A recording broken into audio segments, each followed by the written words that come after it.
Few animes reach the insane absurdity of Dragon Ball's most powerful characters, but only a few characters can claim the mantle of the strongest in the multiverse. Goku has come a long way since he was the scrappy young kid with the tail, and now that he's sparring with literal gods, he, his allies, and his enemies have had to keep up. But how does the lowborn Saiyan match up when compared to those other universal threats? Let's take a look. As the leader of the Pride Troopers, Toph was one of the strongest fighters in the Tournament of Power, only rivaled by Jiren in his universe. And this was a spot he rightly earned before utilizing the power of a God of Destruction. Once he gained access to the powers of a God of Destruction, Toph's already impressive strength and abilities get amplified even further. Toph became so powerful, in fact, that it took Vegeta effectively sacrificing himself with his iconic final explosion to defeat him. Most of Toph's notable powers come from his use of destruction energy. As he becomes a pseudo-god of destruction, he gains access to powers such as the Hakai, as well as his Beerus Ball-like ability, Spear of Destruction, which nearly overwhelmed Vegeta entirely. Outside of his god of destruction powers, Toph is an imposing powerhouse, employing a myriad of grappling and striking abilities. With muscles only rivaled by his mustache, Toph proved himself to be a major player in the Tournament of Power, only surpassed by his comrade Jiren. But the real question is, how well he'd do in a pose-off against Captain Ginyu.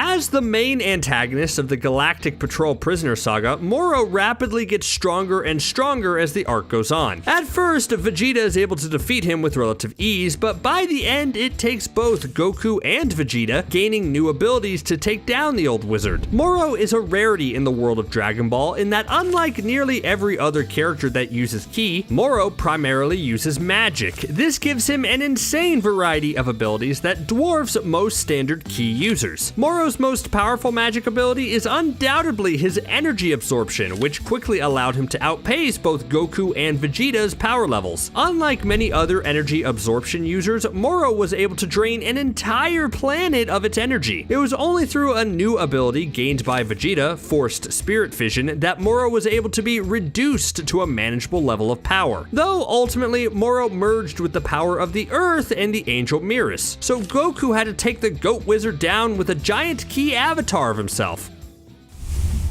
The Tournament of Power featured the largest cast of new fighters that were ever seen in Dragon Ball, and the one that stood above everyone else in the tournament, including the Z Warriors from Universe 7, was the stoic alien Jiren. During the tournament, Jiren was no match for any individual fighter. He was able to outlast and even hit Goku during Ultra Instinct. Ultimately, it took the combined force of Android 17, Frieza, and Goku to push him out of the ring. Most of Jiren's abilities focus on destroying the enemy with overwhelming force, and it's something he does with ease. But he's no slouch in the defensive department either. He is capable of creating a powerful energy barrier that was able to repel simultaneous attacks from Goku, Vegeta, and Android 17 all at once. When he isn't using key attacks like his signature power impact ability, Jiren proves himself to be an incredibly powerful striker. When you've got upper body proportions like him, it's no surprise that his punches really hurt. While he may be outclassed nowadays due to the ever-escalating power levels of Dragon Ball, when Jiren inevitably fights Goku again, it's sure to be a slugfest.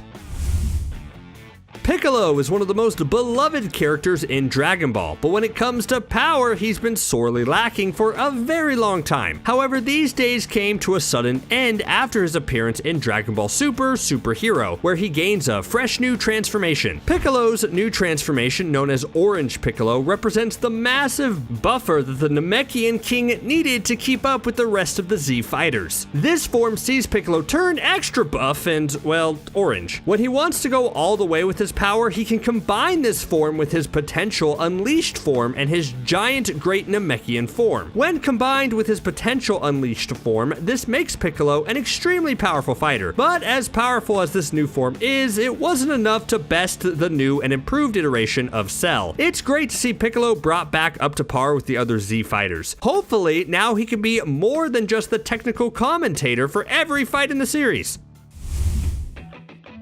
One of the all-time fan-favorite villains made his glorious return in the recent superhero Dragon Ball film. Unfortunately, he didn't have the personality of the Cell we all know and love to hate, but he was leagues stronger than ever before. As powerful as this form was, it's fortunate he was only in his semi-perfect form because very few people on this list could have survived a perfect Cell Max. It took a very well-placed special beam cannon by Gohan to take the powered-up Cell clone down for good. While Cell Max loses out on some of the original Cell's abilities such as absorption and regeneration, his power is pushed to the absolute max. He was able to push both Piccolo and Gohan so far that both of them unlocked new maximum abilities just to have a chance at taking the android down. He may not be the lovable, narcissistic, and pompous Cell that we know and love, but his power increase speaks for itself. With Frieza getting so much love lately, maybe we can see the original Cell return in all his glory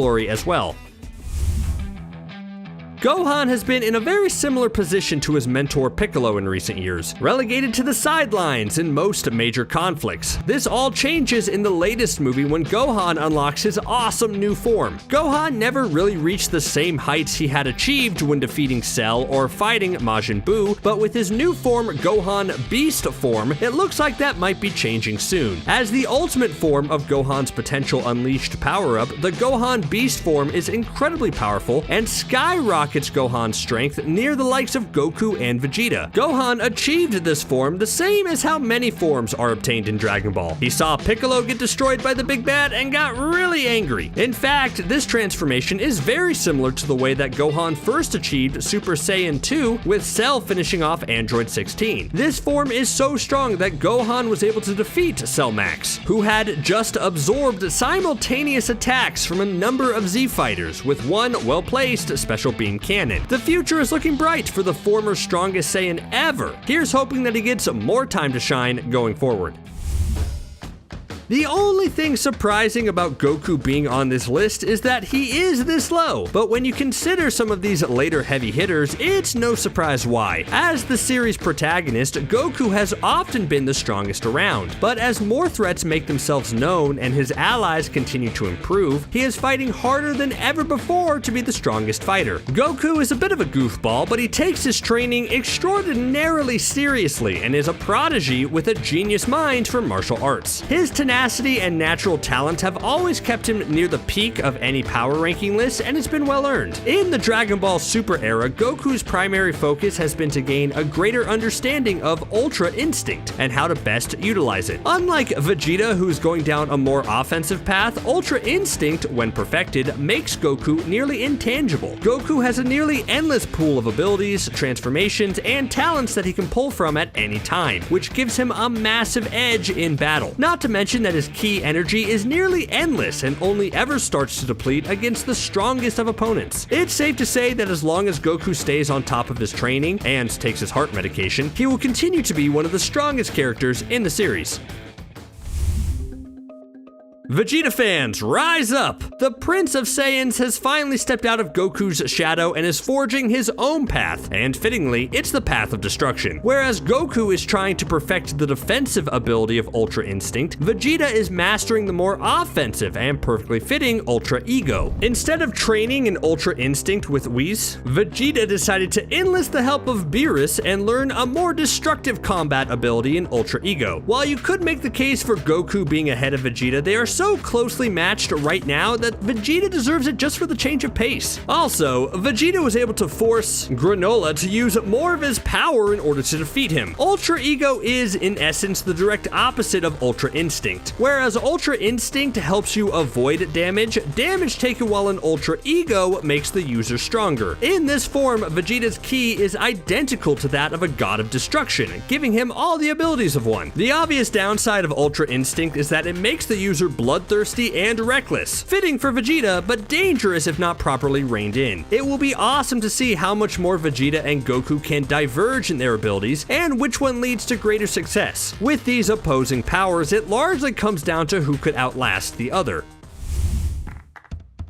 In the original movies, Broly was little more than a big green-haired rage monster, but in Dragon Ball Super, Broly gets a much better backstory and becomes a very sympathetic character. But just because Broly isn't a mindless villain anymore doesn't mean that he isn't still a force of nature. In fact, Dragon Ball Super's version of Broly is almost only rivaled by the gods themselves. In line with his physique, Broly is an absolute powerhouse of a Saiyan, and as is fitting for the fabled legendary Super Saiyan, Broly is almost certainly the strongest Saiyan in the series right now. While Broly hasn't been formally trained in any serious way, he is a combat prodigy and was quickly able to adapt to whatever Vegeta and Goku threw at him, easily overpowering them. Broly's abilities utilize his incredible bulk and ki energy to simply destroy anything and anyone that stands in his way. Once Broly can get his power under control, it's unlikely that anyone could defeat the legendary Super Saiyan.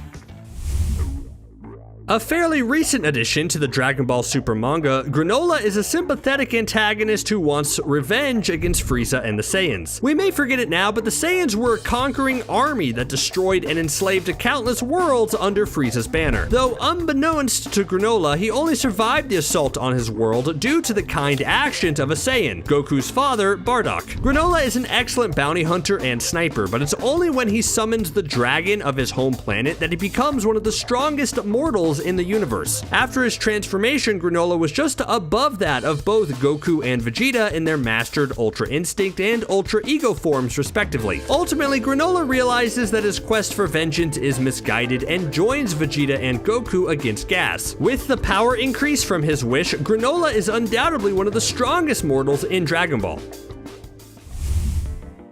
As a member of the villainous Heater family, Gas is the primary antagonist of the Granola saga. While a force to be reckoned with originally, Gas's true power is unleashed when his brother Elec makes a similar wish to Granola's. After this wish, Gas becomes an unbelievably powerful mortal, able to fight on the same level as Granola. However, once Elec removes Gas's headband, Gas goes berserk and demolishes the Cerealian with ease. He even takes on both Ultra Ego Vegeta and Ultra Instinct Goku at the same time, only employing minimal effort to take down the duo. Gas was only able to be defeated when a fully powered but injured Goku, Vegeta, and Granola worked together to take him down. The one thing that is able to finish off Gas for good is a surprise attack from the Galactic Emperor, Frieza.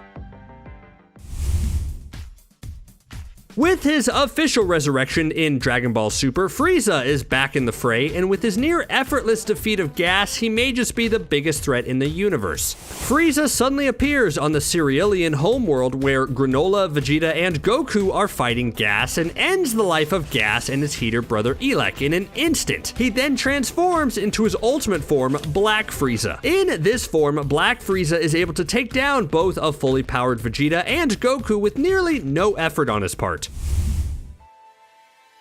Beerus may be a lazy cat, but he is also the strongest god of destruction. And as a god of destruction, he is tasked with keeping his universe in check against any domestic threats. Unlike angels, gods of destruction are former mortals who were appointed to their positions and given access to destruction energy. Gods of destruction possess certain abilities that give them a significant edge over most mortal beings. Due to his incredible age, Beerus has a wealth of abilities and experience that, along with his immense power level, make nearly all of his fights seem trivial. Recently, Beerus has even begun training Vegeta in the ways of a god of destruction, giving him access to his new Ultra Ego transformation. As strong as gods of destruction can be, they are only the first level of divinity and pale in comparison to their angel attendants. Beerus' angel attendant is the primary divine being of Universe 7, Whis. As angels are incomparable to any mortal or even their gods of destruction, this spot is essentially reserved for the angels of all 12 universes. Akira Toriyama put it best when describing the unsurpassable power of the angels by saying that if Beerus was a 10 on a scale, Whis would be a 15. This is shown clearly when a wasabi-stricken Beerus is taken down with one smack in the back from Whis. The angels exist on a level that can't really be compared to anything else in the series, and it's unlikely that we'll ever see them defeated, except by their peers. Hopefully one day we'll see the angels and gods of destruction have their own tournament of power. The angels in Dragon Ball do possess an absurd amount of power, but even they couldn't compare to the omnipotent god of the multiverse, Zeno. Zeno, also known as the Omni King, and his time-displaced counterpart, is the undisputed highest being in all of Dragon Ball. This omnipotent, childlike being has powers beyond anything any other mortal, god of destruction, or even angel could hope to achieve. He has a seemingly endless amount of power that they can draw from whenever he wants and can erase all of existence in the blink of an eye, which is a pretty scary proposition considering he's basically just a kid prone to throwing a temper tantrum. Dragon Ball Super has seen a wild escalation of power for the series. With Goku and Vegeta inching closer to matching the power of gods, it's anyone's guess as to where it goes. At the very least, it seems like it's time for a true rematch between Goku and Beerus. Thanks for watching CBR.